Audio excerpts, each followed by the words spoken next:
উত্তরবঙ্গ সফরে রাজ্যের বিরোধী দলনেতা শনিবার জোড়া কর্মসূচির আগে শিলিগুড়িতে বিশ্বকাপ জয়ী মহিলা ক্রিকেটার রিচা ঘোষের বাড়িতে হাজির শুভেন্দু অধিকারী। উইকেট কিপার রিচা ঘোষের সঙ্গে বেশ কিছুক্ষণ কথা বললেন বিরোধী দলনেতা।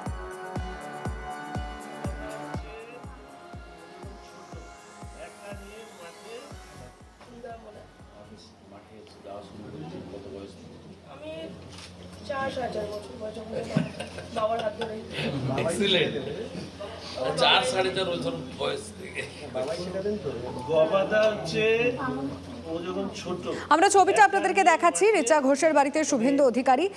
শনিবার জোড়া কর্মসূচি রয়েছে উত্তরবঙ্গে এবং শিলিগুড়িতে বিশ্বকাপ জয়ী মহিলা ক্রিকেটার রিচা ঘোষের বাড়িতেই গেছেন উইকেট কিপার রিচা ঘোষের সঙ্গে বেশ কিছুক্ষণ কথা হয়েছে তার, সেই ছবি দেখাচ্ছি আমরা দেখতে পাচ্ছি বিজেপি বিধায়ক শঙ্কর ঘোষকে শুভেন্দু অধিকারী পৌঁছে গিয়েছেন। তার উত্তরবঙ্গে বেশ কিছু কর্মসূচি রয়েছে উত্তরবঙ্গ সফরে, তার শিলিগুড়িতে তার আগেই আমরা দেখতে পাচ্ছি বিশ্বকাপ জয়ী মহিলা ক্রিকেটার রিচা ঘোষের বাড়িতে এই মুহূর্তে শুভেন্দু অধিকারী ছবিটা দেখাচ্ছি। তার সঙ্গে সঙ্গে আমাদের প্রতিনিধির সঙ্গে কথা বলবো।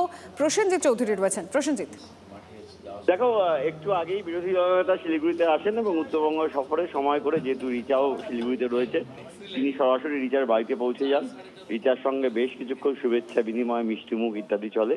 শুভেন্দু অধিকারী জানান, রিচা শুধু গোটা দেশকে গর্বিত করেছে তা নয়, রিচা আগামী দিনে অনুপ্রেরণা, এবং দুজনের মধ্যে বেশ কিছুক্ষণ কথোপকথন হয়। রিচার আগামী দিনের লক্ষ্য কি, আগামী কিভাবে খেলছে, কোথায় প্রশিক্ষণ নিচ্ছে, বেশ কিছুক্ষণ আলাপচারিতার পর রিচাকে শুভেচ্ছা জানিয়ে শুভেন্দু অধিকারী তার অন্য কর্মসূচিতে চলে যান। ধন্যবাদ।